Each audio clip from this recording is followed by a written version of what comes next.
Спадар Павел, вітаем вас. Радасная навіна, як вы яе асабіста ўспрынялі і з якімі думкамі ўжо сёння, калі вось эмоцыі трошачкі апалі, што плануеце рабіць далей, якія планы? Добрый вечер, вітаю вас у студыі, вітаю гледачоў. Зразумела, што гэта важная навіна, таму што вызвалена 14 асобаў, сярод іх 6 беларусаў, 8 замежных грамадзян, у тым ліку, якія маюць падвойнае грамадзянства. Вызвалены лідар беларускіх пратэстаў 2020 года Сергей Тихановский. Я думаю, што шмат хто нават сумняваўся, што гэта рэальна, але гэта адбылося, гэта факт. Важна, што выходзяць людзі, што яны выходзяць жывыя, што, конечно, со здароўем усе маюць праблемы, але мы ратуем жыццё людзей, і гэта вельмі важна. Што тычыцца таго, што адбылося, конечно, перамовы, якія адбываліся напярэдадні гэтых дзеянняў, яны ўсё ж таки прадугледжвалі больш значныя крокі з боку Лукашэнкі. Наколькі я ведаю, абмяркоўвалася магчымасць вызвалення сотняў палітвязняў у Беларусі. Лукашенко гандлюе. На жаль, мы со смуткам павінны прызнаць гэтую і сказаць гэтыя словы жывым таварам. Гэта гучыць вельмі жудасна, але гэта такая пачвара, якая сёння пануе ў Беларусі, і ён гандлюе людзьмі, здароўем людзей. Той факт, што Лукашенко быў у ізаляцыі, спрацаваў.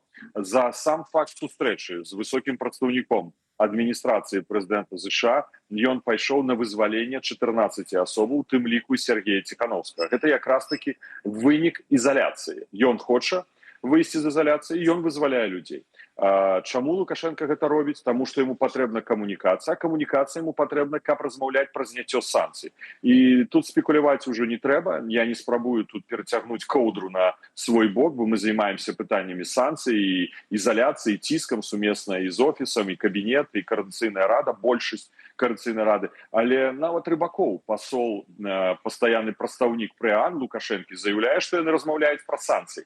Таму Лукашенко таксама ў апошніх усіх сваіх публічных выступах за апошнія месяцы. Паглядзіце, калі ў каго ёсць жаданне глядзець яго, узгадвае санкцыі. А мы бачым статыстыку. Мінусовая гандлёвая сальда, інвестыцыі ў мінусе, рынок расійскі губляецца, у расійскім рынке плануецца рэцэсія, магчымасці збыту тавараў памяншаюцца, трэція краіны не спрацоўваюць, ён шукае выхаду з гэтай сітуацыі. Санкцыі яму баляць, таму я лічу, што далейшая стратэгія павінна улічваць два кампаненты. Гэта трэба сумяшчаць ціск і адначасова з камунікацыяй.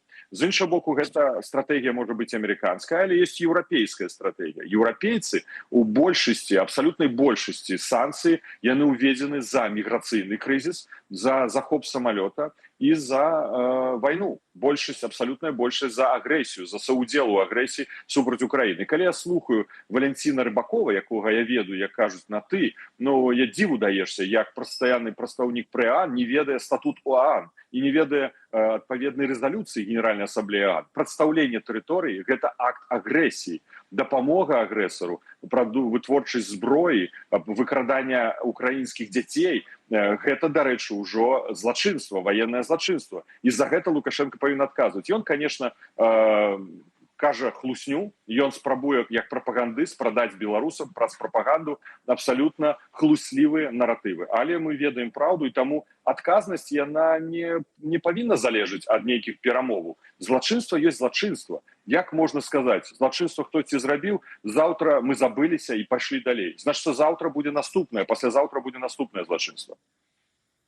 Спадар Павел, яшчэ я хацеў бы прыгадаць, як толькі вы з'явіліся паведамленні пра тое, што вызвалілі 14 палітвязняў, яшчэ называўся, што вызвалены Ігар Лосік у прыватнасці, потым зняпраўдзілася гэта інфармацыя. Але я памятаю, што на пачатку прагучала шмат такіх рэакцыяў, што сёння радасны дзень, вызвалілі людзей, але трывога застаецца. І пра трывогу мы пагаворым заўтра. І вось гэта заўтра, па сутнасці, прыйшло гэта пытанне, якім коштам былі гэтыя вызваленыя людзі. Ці у вас не было такой трывогі і такого трывожнага пытання наконт гэтага кошту? Што выгандляваў сабе Лукашенко коштам гэтых 14 людзей?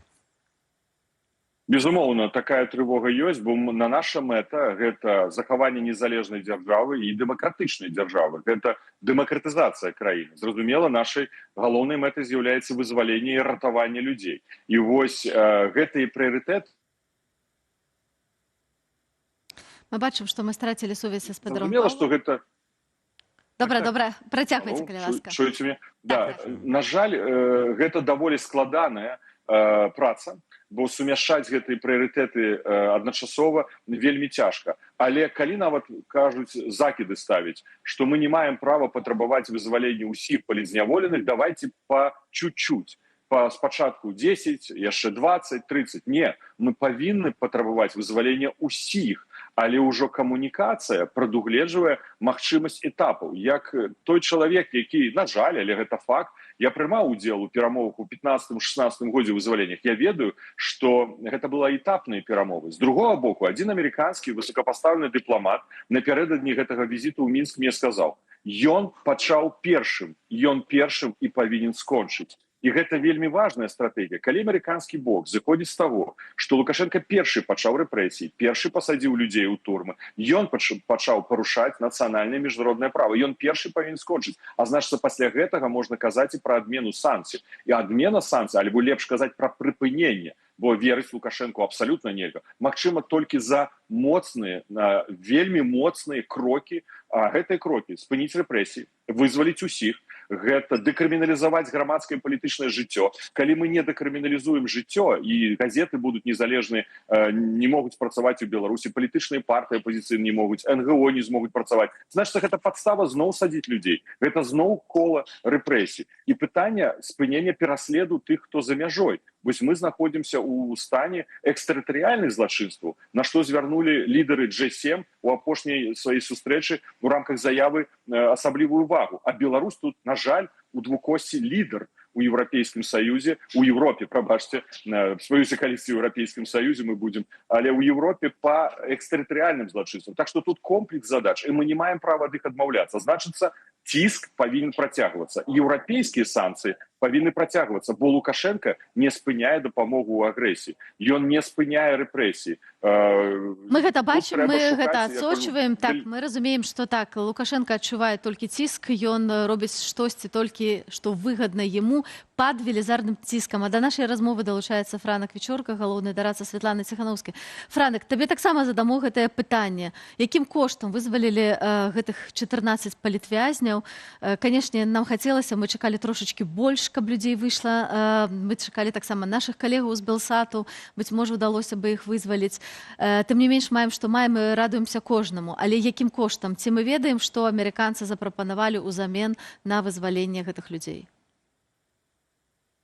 Добрый вечер. Я тут згодны з Пал Палычам. Першае, што калі мы не будзем весці ціску, то ніякіх вызваленняў не будзе. Трэба ствараць матывацыю для рэжыму вызваляць людзей.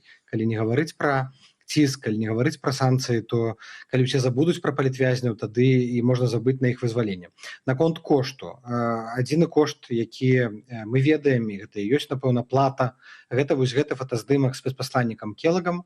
Насамрэч, нічога драматычнага ў гэтым няма. Келаг не займае нейкую дзяржаўную пазіцыю, это не дзяржсакратар ці там дарадца па нацыянальнай бяспецы, гэта спецпасланнік прэзідэнта. Але для Лукашэнкі вельмі важна было, напэўна, паціснуць руку, абняцца. Ён рабіў гэта дэманстратыўна перад аб'ектывамі камераў, каб вось паказаць, што ён не ізгой.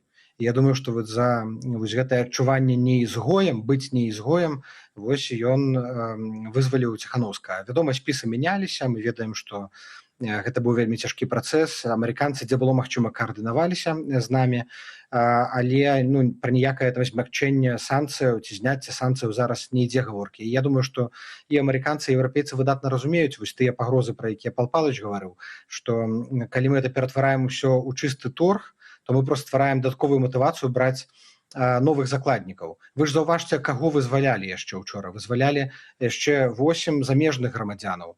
І замежных грамадзянаў за апошні год пачалі браць у 2 разы больш. Чаму? Каб потым абменьваць іх на нейкія палёгкі ці змякчэнні санкцыяў. Дык Захад выдатна разумее, што гэта інструмент шантажу. І калі мы нармалізуем такі стандарт у адносінах, то будзе ўсё больш палітвязняў і будзе ўсё менш санкцыяў, на якіх можна іх абменьваць. Про гэта, дарэчы, заўважаюць нашы гледачы, которые пішуць у прыватнасці пра тое, што Лукашенко адной рукой выпускае, а другой рукой бярэ там у 2-3 разы больш. Нават па статыстыцы 14 выпусцілі, і за апошнія дні 14 і посадили, а тому ситуация кардинально-то не изменяется. Между тем у меня питание до спадара Павла. Спадар Павел, ну, у такие часы мы живем, что треба кропки над «и» ставить не аднойчы.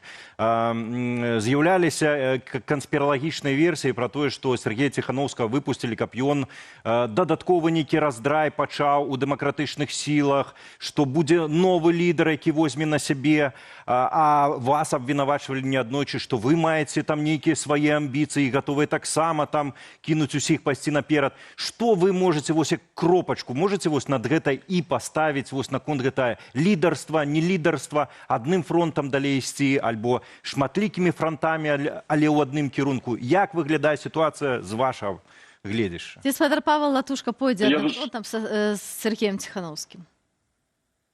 Я думаю, что Светлана Георгиевна Тихановская докладно ведает мою позицию, и Франок это может подтвердить. Я неоднойчы ей казал, что у меня не было таких планов, нема и не планую иметь. Я падтрымліваю лидера Светлану Тихановскую, кіраўніцу аб'яднанага пераходнага кабінета. Мы можем мець розныя падыходы, унутраныя дыскусіі, але публічна, агульна мы разам і крочым да мэты. І я буду яе падтрымліваць, спадзяюся на ўзаемную падтрымку. Сённяшнія заявы Сергея Ціханаўскага, якога я асабіста, на жаль, не ведаю, але памятаю з 2020 года, вельмі важны. Дарэчы, гэта была паліттэхналагічная гульня Лукашэнкі. Ён спецыяльна вызваліў Сергея Ціханаўскага, разумеючы і так думаючы, што ён менавіта будзе ініцыятарам нейкіх канфліктаў ці праблемаў у рамках дэмакратычных сіл у Беларусі. Гэта яму падказала КДБ. Ён зрабіў гэта падчас знаходжання Кіта Келлага, каб звярнуць максімальную ўвагу заходніх СМІ. Тут американский спецпредставник Трампа, тут я вызволяю одного из лидеров протестов 2020 года, продаю тезис, что я могу сыграть гульню у перамовах об миры во Украине, и я вызволяю палітзняволеных лидера, каб нібы я змяняю свою палітыку. Таму не трэба купляць гэтую паліттэхналагічную гульню Лукашэнкі. Дарэчы, вельмі цікава, я адрэагаваў на Валентина Рыбакова, якога я ведаю на ты. Валентин, ну я разумею, што у тебя цудоўная англійская мова, але калі Кіт Келлаг звяртаецца да Лукашэнкі «сэр», а Рыбакоў перакладае «господин президент» і робіць яшчэ раз Кіт Келлаг «сэр», а той перакладае «господин президент», значит, што ёсць праблемы з мовай, альбо ёсць праблемы з разуменнем. Вельмі ім хочацца прызнання Лукашэнка, але Лукашэнка не прэзідэнт. Сергей сегодня сказал важную мэту. Мы павінны працаваць на змены ў Беларусі. Павінны працаваць разам. І кожны мае сваю справу, сваю працу, якую ён павінен зрабіць. Франак, і апошняе пытанне. Які бліжэйшыя планы, ці ўдалося абмеркаваць, не ведаю, з кабінетам, з каардынацыйнай рады, неяк скаардынавацца? Якія бліжэйшыя крокі вы плануеце, што будзеце рабіць, як выкарыстаць вось патэнцыял тых людзей, якія выйшлі, якія, як мы бачым, усё ж такі не зламаныя, якія заражаюць нас на, быць можа, новы віток барацьбы? Сапраўды не зламаныя. Мы правялі сёння дзень разам з вызваленымі палітвязнямі, учора вечар. Наталья Дуліна, напрыклад, адразу пайшла ў эфір на Белсат, я бачыў, і выдатна выступае. Я думаю, што яна адразу ўключыцца ў працу. Хлопцы, якія былі вызвалены, безумоўна, патрабуюць нейкай дапамогі рэабілітацыі. Ігор Карней, я думаю, што будзе падтрымліваць працу там і сувязь з Радыё Свабода. Ну а Сергей ужо увесь у баі. Мы сёння бачылі яго ў поўных сілах, поўным энергіі, зрабіў правільныя заявы, моцныя заявы і пра падтрымку Украіны, і пра падтрымку барацьбы, унутры беларускай барацьбы. Таму нам трэба вось гэты патэнцыял, безумоўна, скарыстаць. Я думаю, што ёсць міжнародная ўвага. Мы бачым, што сёння, учора ўвесь свет, міжнародныя медыі пішуць пра Беларусь.